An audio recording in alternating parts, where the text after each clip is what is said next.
फेरि पनि वेलकम छ हाम्रो युट्युब च्यानलमा हजुरहरूलाई। हाम्रो समाजमा एउटा के भनौँ भने कि बिपी कम हुँदा नुन धेरै खाँदाखेरि बिपी नर्मलमा आउँछ। हो, नुन धेरै खाँदा पनि हामीलाई त शरीरमा घाटा लाग्छ नि त। शरीरले हानि गरेको हुन्छ। हामीलाई चाहिएको भन्दा बढी सोडियमको मात्रा बढी भयो भने के समस्या पार्छ भन्ने विषयमा भिडियो छ। हामीले गाउँघरमा धेरै जस्तो भनाइ छ कि नुन धेरै खायो भने नर्मल बिपी कम भएको मान्छेलाई नर्मल बिपी हुन्छ, बढ्छ, ठिक्क हुन्छ। त्यसले साथसाथै हामीलाई के कस्तो असर पार्छ त? हेर्दाखेरि हामीले त मुख्य रूपमा हामीलाई लगभग सेन्ट्रल नर्भसदेखि लिएर कार्डियोभास्कुलर सिस्टमदेखि लिएर समेत असर पारेको हुन्छ। डाइजेस्टिभ सिस्टम लिएर मांसपेशीसम्म मस्कुलर सिस्टमसम्म पनि असर पारेको हुन्छ। हुन त हो, वास्तवमा हुँदाखेरि हामीले नुनको मात्रा बढी भयो भने टाउको दुख्ने समस्या, रिङ्टा लाग्ने, वाकवाकी हुने जस्ता समस्या पनि हुन्छ।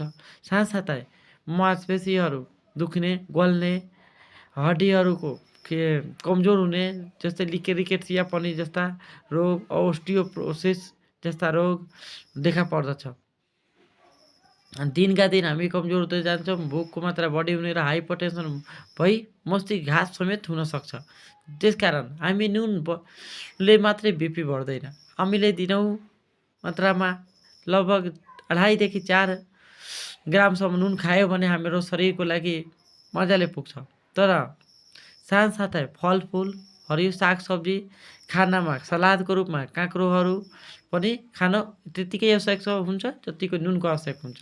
हामी खानामा धेरै प्रकारका तरकारीहरू बनाउँदाखेरि चर्को खाने बानी राखेको हुन्छ। थोरै हाल्दा पनि हामीलाई 5 देखि 8 ग्रामसम्म हामी नुन एकजनाको भागमा पर्न जान्छ।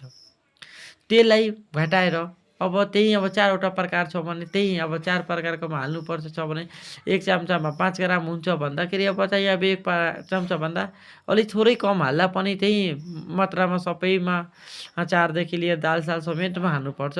यति जान्दा भन्दै हजुरहरूले मेरो युट्युब च्यानललाई सब्सक्राइब गरिदिनुहुन्न र अघिल्लो भिडियोमा हजुरहरूलाई फ्यामिली प्लानिङको बारेमा भन्नेछु र फ्यामिली प्लानिङको साधन अपनाउँदा के कस्ता असरहरू देखा पर्दछ भन्ने भिडियो छ। हेरेर अर्को भिडियोमा साथ दिनु होला। हस्त, धन्यवाद।